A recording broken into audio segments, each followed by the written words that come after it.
Oke, kita rangkumkan apa yang sudah kita pelajari kemarin. Kita sudah mempelajari tentang struktur atom. Nah, atom itu apa? Atom itu asal katanya dari kata a dan tomos. A itu artinya tidak, tomos itu artinya terbagi. Jadi, ada beberapa ahli yang punya pendapat. Yang pertama, Demokritus dan Leukipos. Ini dua di antara beberapa filsuf Yunani yang percaya bahwa jika kita punya suatu materi, lalu materi ini kita bagi menjadi bagian yang lebih kecil seperti ini. Nah, suatu saat materi ini akan mencapai suatu ukuran yang tidak bisa dibagi lagi. Nah, itulah yang disebut atom. Tapi ada pula ahli yang berpendapat bahwa ada bagian yang lebih kecil dari atom atau ada bagian yang disebut partikel subatomik.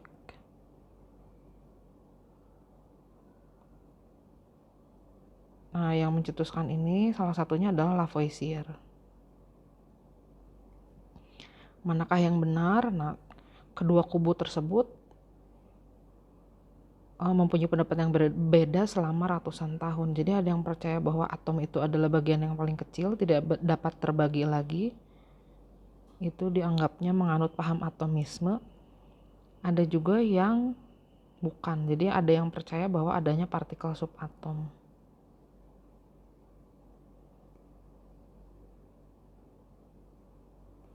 Nah, teori atom sendiri berkembang, teori atom modern berkembang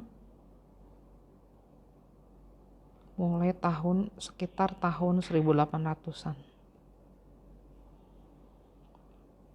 Nah, model atomnya sendiri yang pertama kali dicetuskan adalah model atom Dalton. Model atom Dalton. Dalton ini orang Inggris, tahun 1800-an dia mengemukakan bahwa atom itu bentuknya seperti bola biliar. Jadi bolanya pejal, tidak berongga. Nah, setiap unsur itu punya atom yang berbeda. Jadi atom besi beda dengan atom tembaga misalnya. Atom tembaga beda dari atom hidrogen dan seterusnya. Jadi Dalton ini ternyata masih menganut paham atomisme. Model atomnya disebut model atom bola biliar. Nah, teori ini belakangan ditemukan memiliki kelemahan karena dia tidak bisa menjelaskan adanya isotop. Nah, nanti di video berikutnya akan saya terangkan apa itu isotop. Terus teori atom ini juga tidak bisa menjelaskan bahwa ada beberapa materi atau unsur yang dapat menghantarkan listrik. Nah, kenapa unsur bisa mempunyai sifat listrik? Itu juga tidak bisa dijelaskan oleh Dalton. Nah, teori ini kemudian sekitar 100 tahun kemudian disempurnakan oleh teori atom Thomson. Thomson dia mengemukakan teori atom. Menurut Thomson, atom itu katanya seperti roti kismis. Jadi dia punya partikel yang lebih kecil lagi dari atom. Dia punya muatan negatif yang disebut elektron. Elektronnya itu letaknya tersebar di antara muatan-muatan positif. Nah, kenapa dia bisa berkesimpulan seperti ini? Karena Thomson melakukan percobaan. Percobaannya namanya percobaan tabung sinar katoda. Tabung sinar katoda ini adalah tabung yang diberi aliran listrik atau beda potensial tinggi di antara kedua kutubnya, kutub negatif dan kutub positif. Nah, kemudian tabungnya dibuat hampa. Ternyata di tabung ini muncul sinar yang keluar dari kutub negatif menuju ke kutub positif kalau diberi bahan yang berfluorescence. Nah, sinarnya ini selalu keluar dari kutub negatif, makanya disebut sinar katode. Kalau diuji dengan medan listrik atau medan magnet, ternyata sinar ini, misalnya di sini dikasih medan magnet negatif, sinar ini nanti akan menjauhi medan magnet negatif. Sebaliknya dia akan mendekati medan magnet positif. Jadi disimpulkan bahwa sinar yang muncul dari arus listrik yang tadi diberikan ke tabung itu adalah sinar bermuatan negatif. Jadi disebut sinar katode. Nah, jadi Thomson percaya bahwa setiap unsur itu punya bagian yang lebih kecil dari atom. Bagian itu bermuatan negatif, namanya elektron. Jadi Thomson sudah bisa menemukan bahwa di dalam atom itu ada partikel subatom, ada bagian yang lebih kecil dari atom. Nah, teori ini kemudian dikembangkan lagi oleh murid dari Thomson, itu yang namanya Rutherford. Rutherford melakukan percobaan, dia menembakkan sinar alfa ke lempeng emas. Sinar alfa ini adalah sinar radioaktif yang bermuatan positif. Nah, ternyata sinar alfa yang ditembakkan ke lempeng emas itu sebagian besar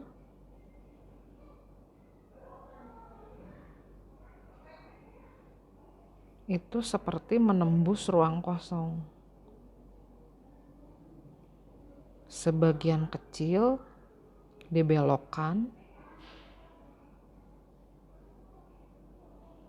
udah gitu sebagian kecil sekali dipantulkan. Nah, ini membuktikan bahwa ternyata struktur atom itu agak kurang tepat, struktur atom Thomson itu.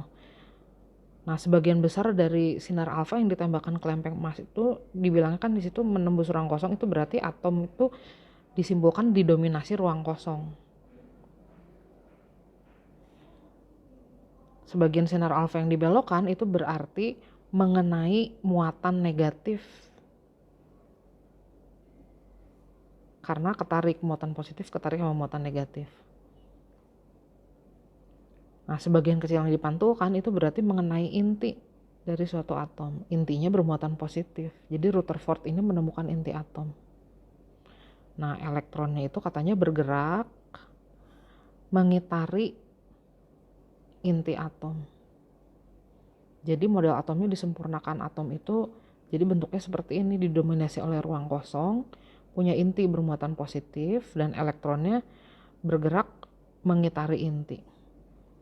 Nah, teori ini punya kelemahan karena gini, kalau elektron ini terus-menerus mengitari inti, suatu saat pasti energi potensialnya itu akan berubah menjadi energi kinetik.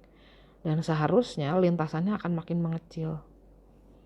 Kalau mengecil, otomatis elektronnya akan tambah lama tambah dekat ke inti. Nah, kalau kita ingat inti itu muatannya positif, jadi elektronnya nanti mungkin pada suatu saat akan tertarik ke inti dan akan bertabrakan dengan inti. Nah, reaksi seperti ini disebutnya reaksi inti. Reaksi ini biasanya menghasilkan energi yang besar, tapi kan kenyataannya nggak seperti itu. Kenyataannya kita bisa melihat materi, berarti partikel-partikel subatom yang ada di dalamnya itu tidak saling bertabrakan. Makanya kita bisa melihat benda tetap seperti benda dan tidak mengalami ledakan dengan sendirinya. Nah, jadi teori ini punya kelemahan. Kelemahannya itu dikatakan tidak bisa menjelaskan kenapa lintasan elektron tidak tambah lama, tambah kecil, atau tambah dekat ke inti. Teori ini kemudian disempurnakan lagi oleh teori atom Niels Bohr. Nah, menurut Niels Bohr, inti itu bermuatan positif. Nah, elektron itu ada di tingkat-tingkat energi tertentu yang disebut kulit.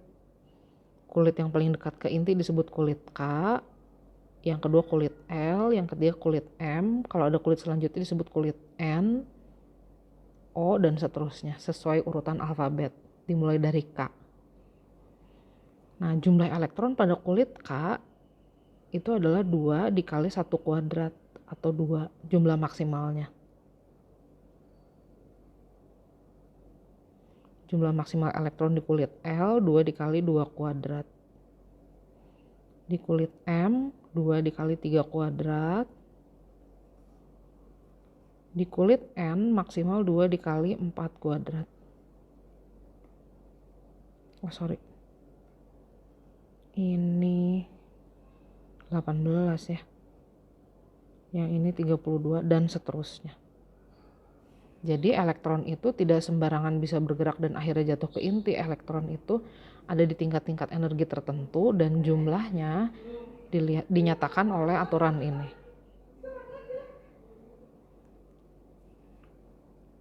Nah, nanti kita akan belajar cara pengisian elektron di tiap tingkat-tingkat energi. Sebelum ke sini kita akan lihat dulu bahwa setiap unsur itu biasanya punya lambang unsur. Lambang unsurnya ini kalau dituliskan dalam bentuk X, biasanya dia ditulis dengan huruf kapital awalnya. Contoh misalnya mungkin pernah lihat unsur yang dituliskan seperti ini Fe. Nah, ini adalah lambang unsur besi. F-nya ini kapital, huruf keduanya huruf kecil. Tapi kalau hanya satu lambang atau satu huruf, ditulisnya huruf kapital seperti lambang karbon gitu. Nah, Fe itu dia biasanya dituliskan gini, ada angka kecil di bawah dan ada angka kecil di atas. Angka yang di bawah ini menyatakan jumlah proton. Atau ini disebut nomor atom. Angka yang di atas ini disebutnya nomor massa. Ini adalah jumlah proton ditambah neutron. Nah, kalau karbon biasanya lambangnya 6 sama 12.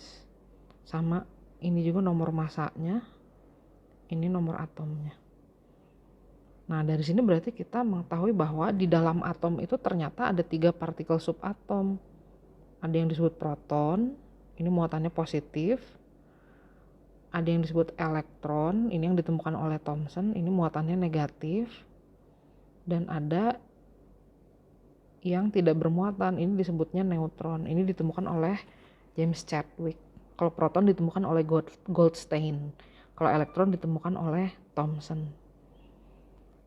Nah, di dalam inti atom ternyata itu terdapat proton dan neutron. Dua-duanya aman ada di dalam inti, masanya besar, masanya 2000 kali massa elektron. Nah, sementara elektron itu ada di kulit-kulit atau di tingkat-tingkat energi. Elektron itu masanya kalau dilihat di ringkasan ini 1/2000 kali massa proton dan neutron. Jadi kecil banget. Makanya yang dianggap sebagai massa suatu atom itu hanya jumlah antara proton dan neutronnya. Elektronnya masanya diabaikan karena elektron masanya kecil.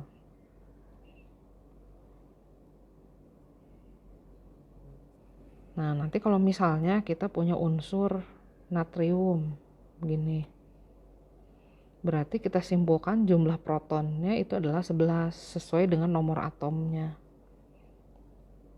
Jumlah elektronnya berapa?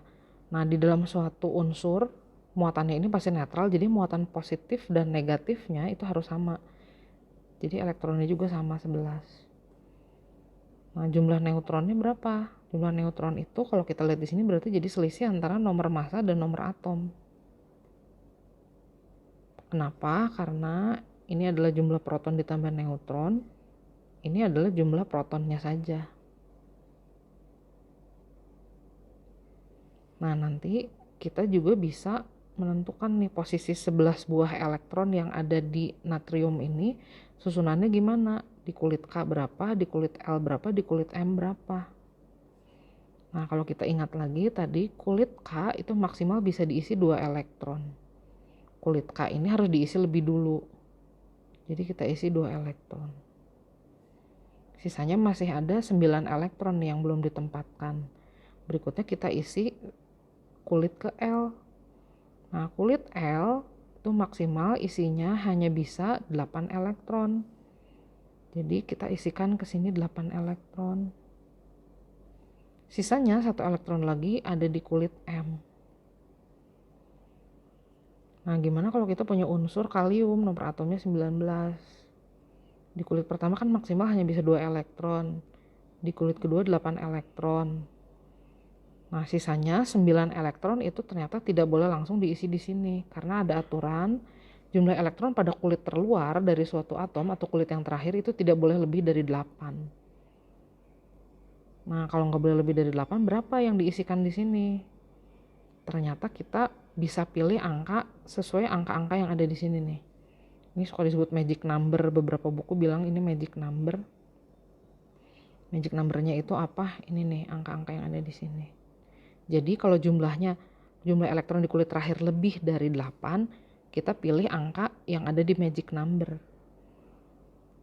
Nah, karena tadi sisa elektron di sini yang belum ditempatkan tinggal 9, sementara magic number adanya 2, 8 dan seterusnya. Jadi kita isi di sini dulu 8. Nah, sisanya ditaruh di kulit ke N, 1 buah. Contoh lagi, misalnya unsurnya nomor atomnya 37, unsur rubidium. Konfigurasi elektronnya jadi gini, di kulit pertama dipenuhin dulu 2, kulit kedua 8, kulit ketiga itu maksimal bisa 18, jadi kita penuhin dulu 18 karena sisanya masih lebih dari 18. Nah, sekarang sisanya ada 9 elektron lagi nih yang belum ditempatkan. Kulit terakhir ingat nggak boleh lebih dari 8, jadi kita pilih magic number yang terdekat ke angka 9, sisa elektronnya kan 9, isinya 8 lagi. Sisanya banget di terakhir, taruh 1 di kulit ke O atau kulit kelima. Contoh lagi, kalau misalnya kita punya unsur cesium, nomor atom 55. Kulit elektron pertama maksimal isinya 2. Kulit elektron kedua maksimal 8. Ketiga 18. Keempat, ini sebenarnya bisa diisi 32, tapi kita cek dulu, ini jumlah elektron yang sudah ditempatkannya baru 28 ya. 55 kurangi 28 berarti masih ada 27 elektron. Nah, karena sisanya 27 elektron, ini berarti kurang dari 32. Jadi kita nggak boleh ngisi 32 di sini. Kita cuma boleh ngisi ke magic number. Yang paling dekat ke 32, 18. Nah, sisanya sekarang ini udah ada 46 elektron ya yang ditempatkan. Sisanya masih ada 9 elektron, jadi diisinya gini. Gitu.